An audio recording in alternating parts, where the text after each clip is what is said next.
अस्सलाम वालेकुम class 9th lecture number 30 और चैप्टर नंबर 16 का फोर्थ थ्योरम है। Triangles on equal basis and of equal altitude are equal in area. तो यहाँ पर आपके पास दो ट्राइंगल्स हैं, triangle A B C and triangle D E F are on equal basis, that is measurement BC is equal to measurement EF, यानी इनकी जो बेसिस जो है ये इक्वल हैं। हैविंग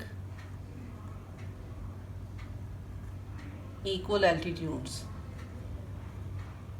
यानी इनके जो एल्टीट्यूड्स अगर गिराए जाएँ डी से ए एफ पर और ए से बी सी पर अगर एल्टीट्यूड गिराया जाए तो दोनों का हाइट या डिस्टेंस जो है वो इक्वल होगा। इक्वल एल्टीट्यूड्स प्रूव हमने क्या करना है कि area of triangle A B C is equal to area of triangle D E F. Construction में देखें तो सिंपली सिर्फ ट्राइंगल्स को प्लेस किया गया है इस तरीके से कि इनकी इक्वल बेसिस जो है वो same line B C E F पर आ रही हैं। तो लिखेंगे place triangle A B C and triangle D E F such that their equal basis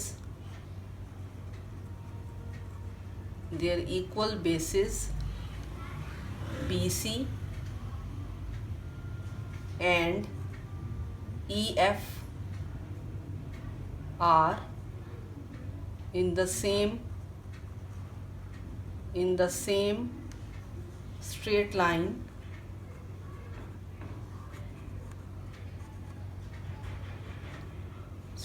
कौन C B C E F, यानी इसी एक लाइन पर ये वाक़या हैं। Also their vertices, their vertex भी कह सकते हैं, their vertices are on the same side.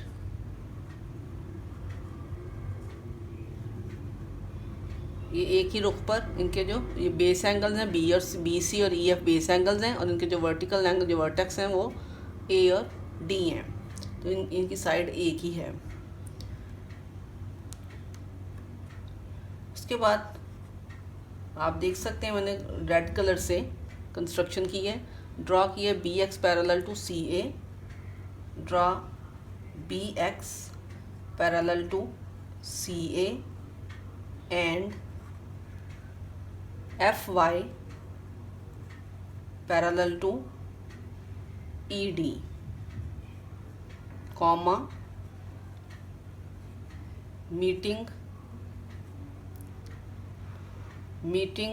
AD produced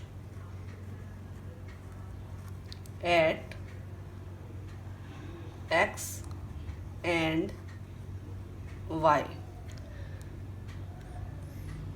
B X एक एरो लगाया है, यहाँ पर भी एक एरो, इसका मतलब ये दोनों पैरेलल हैं। बी एक्स को सी ए के पैरेलल किया है और एफ वाई को ई डी के पैरेलल ड्रॉ किया है। और इस तरह से ड्रॉ किया है कि ये अगर ए डी को प्रोड्यूस किया जाता लाइन को तो एक्स और वाई पर जाकर ये पैरेलल लाइन से जाके मिलता है। अब आते हैं प्रूफ की तरफ। जी, अब triangle A B C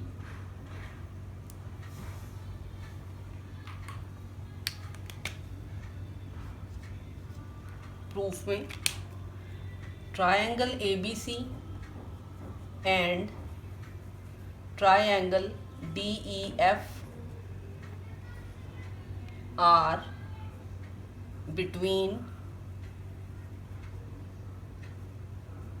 between the same parallels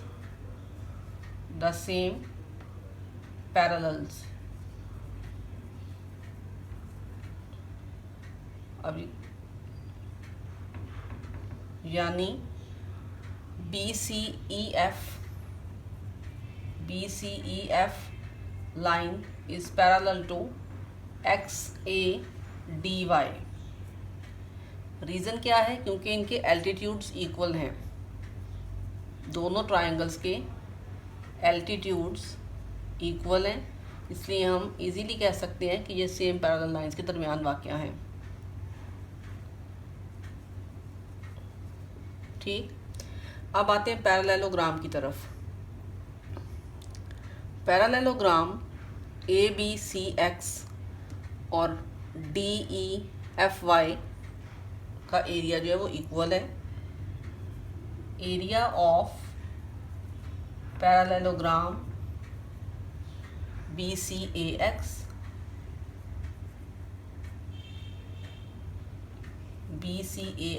is equal to area of parallelogram EFYD। Result number 1। कैसे?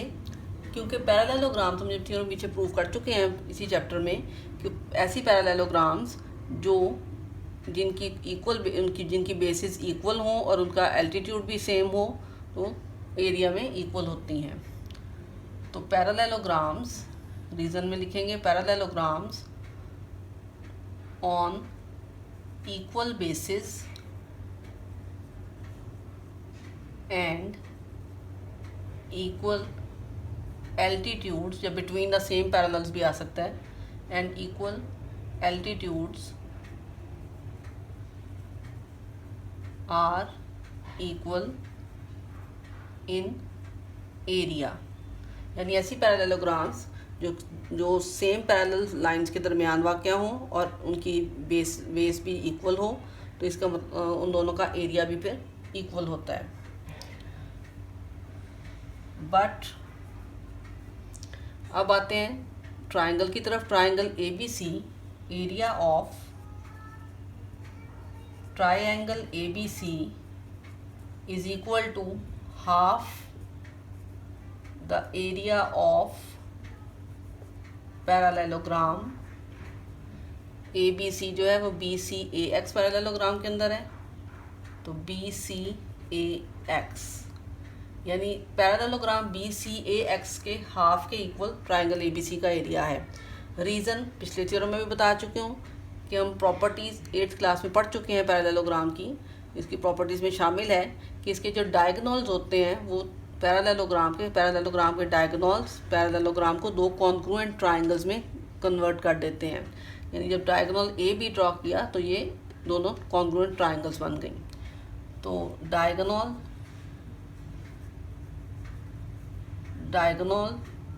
ऑफ पैरेललोग्राम, यहाँ पर एक डायगोनल ड्रॉ किया गया है। डायगोनल ऑफ पैरेललोग्राम BCAX या खाली पैरेललोग्राम लिखते हैं, बाइसेक्ट या divides it into two congruent triangles. और अगर ट्रायंगल्स कॉन्ग्रुएंट होंगी तो ऑटोमेटिकली उनका एरिया भी इक्वल होगा। सिमिलरली, ये रिजल्ट नंबर 2 है। Similarly we can say area of triangle DEF is equal to half of the area of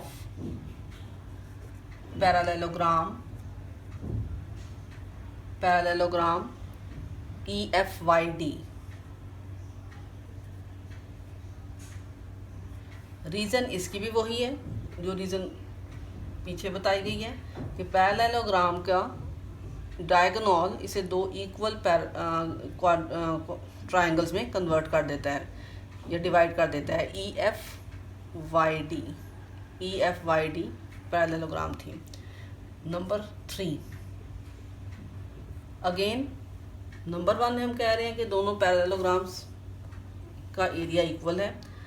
और यहाँ पे हम कह रहे हैं कि एक ट्राइंगल जो है एक पैरेललोग्राम के हाफ के एरिया के इक्वल है और दूसरी ट्राइंगल का एरिया दूसरी पैरेललोग्राम के हाफ एरिया के इक्वल है। It means area of triangle ABC is equal to area of triangle DEF. Reason from 1, 2 and 3.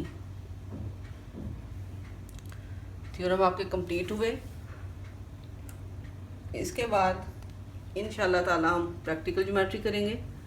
तब तक के लिए अल्लाह हाफिज़।